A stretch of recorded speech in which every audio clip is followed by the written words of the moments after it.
Dentro del marco del acuerdo de precios, el gobierno empezó a buscar por dónde se iban la plata nuestra, lo que pagamos cuando vamos al supermercado, y encontró eso. Los supermercados apretados porque tienen que sostener el acuerdo, dijeron, bueno, se nos va mucho en los bancos, se nos va mucho con las tarjetas de crédito, vamos a aprovechar. Lo tenemos para hablar de muchos temas, pero que está el diputado Roberto Feletti. ¿Qué tal, Roberto? ¿Cómo estás? ¿Qué tal? ¿Cómo están? Buenas noches. Viceministro de Economía.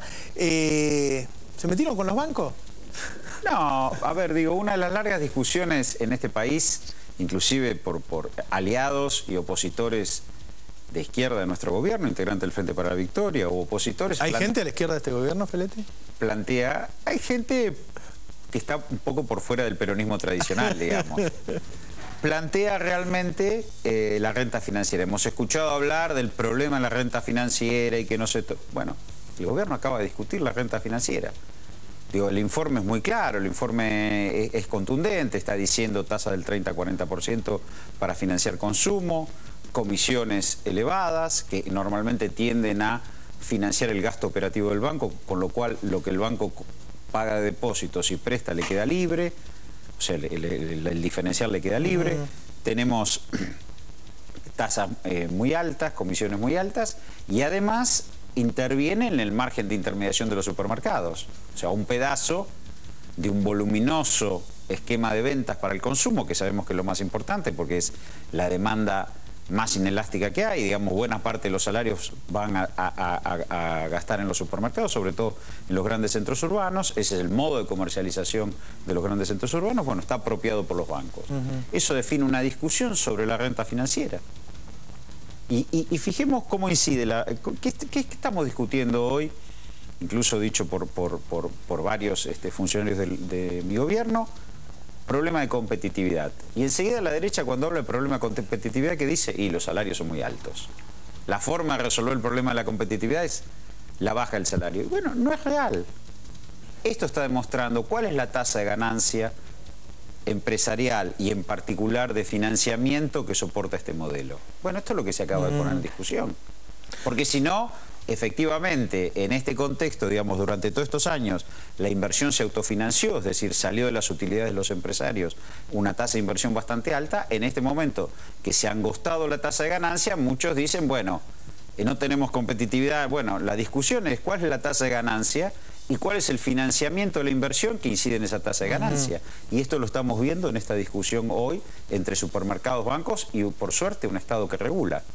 Ahora, para bajar la inflación no alcanza solamente con revisar la tasa de ganancia de los distintos sectores.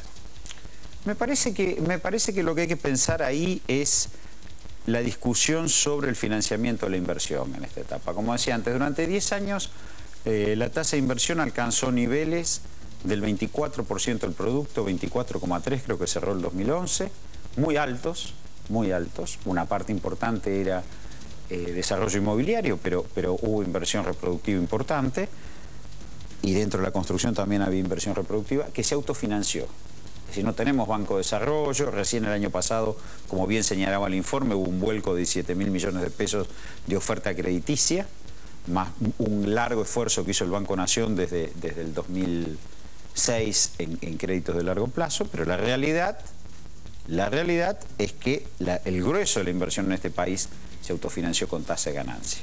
El gobierno sigue sosteniendo demanda, sigue diciendo, señores, ustedes tienen mercado, nosotros bancamos la demanda y política de estímulo monetarios y fiscales a la demanda. ¿Por qué no se invierte? Bueno, porque se abre una discusión sobre la tasa de ganancia empresaria hoy, en este escenario. ¿Cuál es la tasa de ganancia? ¿Cuánto tarda un empresario en repagar, como se dice en la jerga, un fierro que hunde? Compra una maquinaria, ¿cuánto tiene que tardar? ¿3 años como quieren algunos? ¿5 años? ¿7, 8, 10?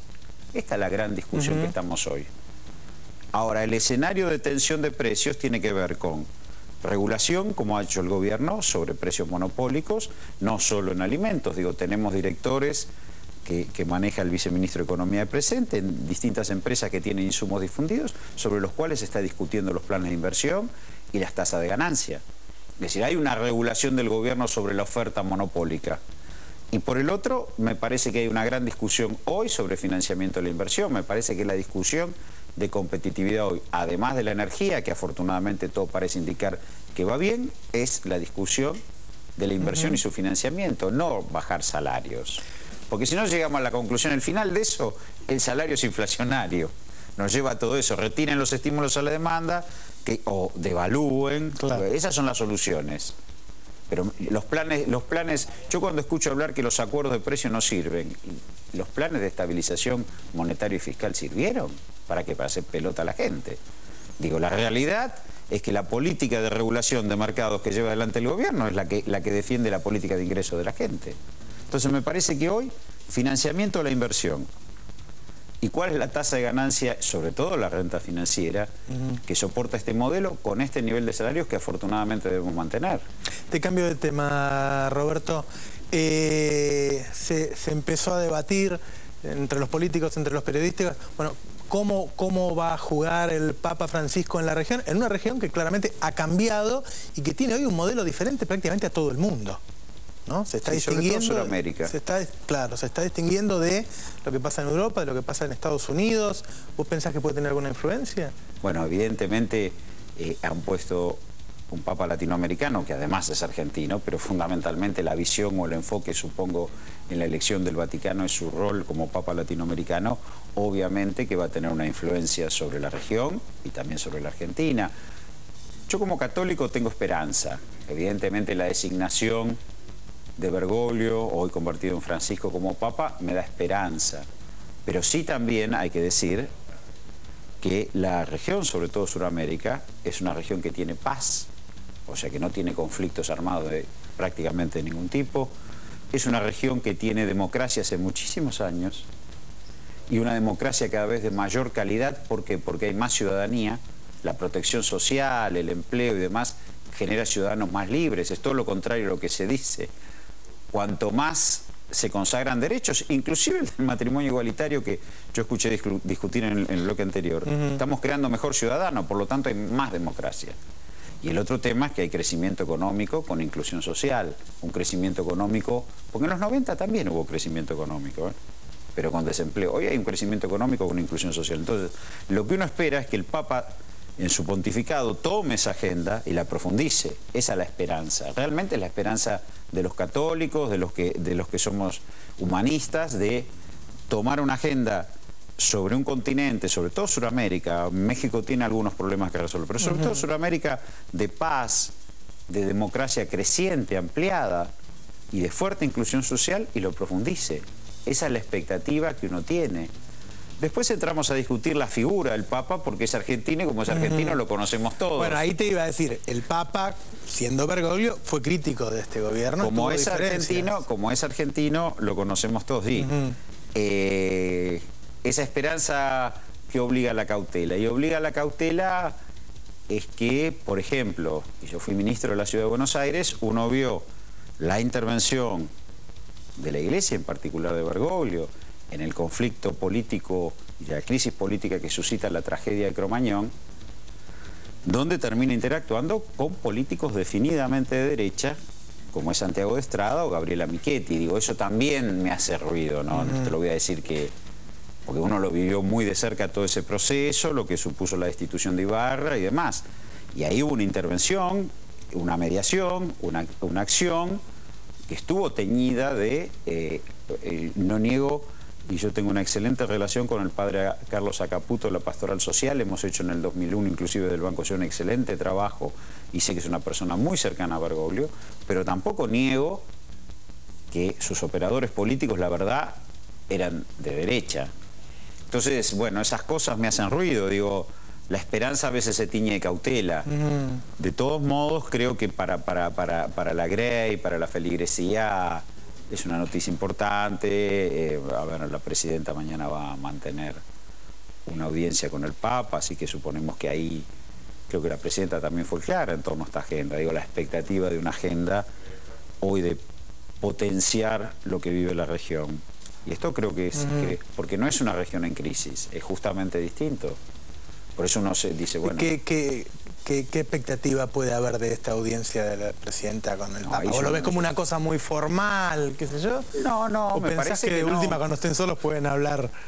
Mirá, me parece que la presidenta... decía Petrella, que es del PRO, digo, sí. No lo vamos... Argentina tiene una influencia sobre la región importante.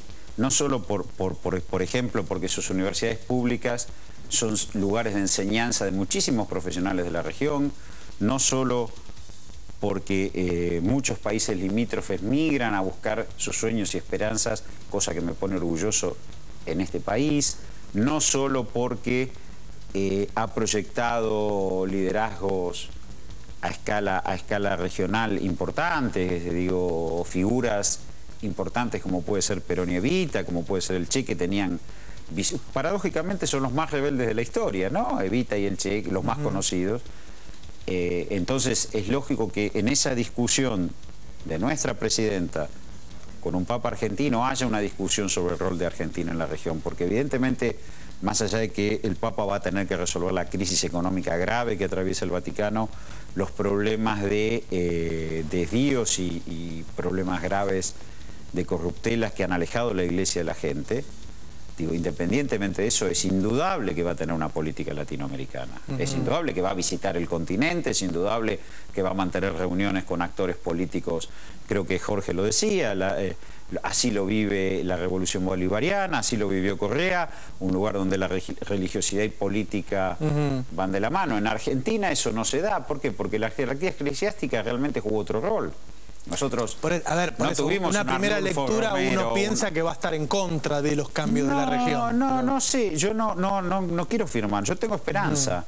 Yo tengo una visión de esperanza. Digo, la región ha construido un modelo después de muchísimos años, porque recordemos que los últimos esfuerzos fueron el modelo de sustitución de importaciones, los nacionalpopulismos. Ha construido un modelo de democracia ampliada y de crecimiento económico, de integración sur-sur con el Asia-Pacífico, digo, importante. Me parece que la presidenta en la entrevista con el Papa va a cumplir el mismo rol que cuando la presidenta se carga el trabajo de irse a recorrer el Asia-Pacífico para pensar cómo colocamos productos argentinos. Hay una visión de liderazgo muy amplia en la región. Me parece que aquí lo que se va a discutir es esa agenda de la paz, de la ampliación de la democracia y de la ampliación de la inclusión. Creo que eso no podría ser de otro modo. Ahora, la Iglesia vive un momento muy difícil también, ¿no? Vive un momento difícil porque creo que, también se dijo en el bloque anterior, la teología es abstracción, y hay problemas terrenales. Si bien se estuvo en contra del neoliberalismo, no hubo afirmaciones decididas en cuál es el modelo en donde se contrapone, porque en definitiva, ¿qué es el neoliberalismo? El mercado asignando recursos en función de su tasa de ganancia. Y el que gana, gana, y el que pierde, en general pierden muchos y ganan poco. Digo, bueno, tampoco ha habido un modelo. Hablamos de la doctrina social de la Iglesia, hablamos del socialcristianismo, pero realmente no han sido corrientes que han podido instalarse. Bueno, veremos este debate. Me parece que la figura del Papa en entrevistas con los líderes latinoamericanos en búsqueda de esa agenda común sobre un terreno muy fértil, porque es un terreno muy fértil, es bueno, es un momento bueno realmente. Muchas gracias, Roberto Feletti. Volvemos en 30 segundos.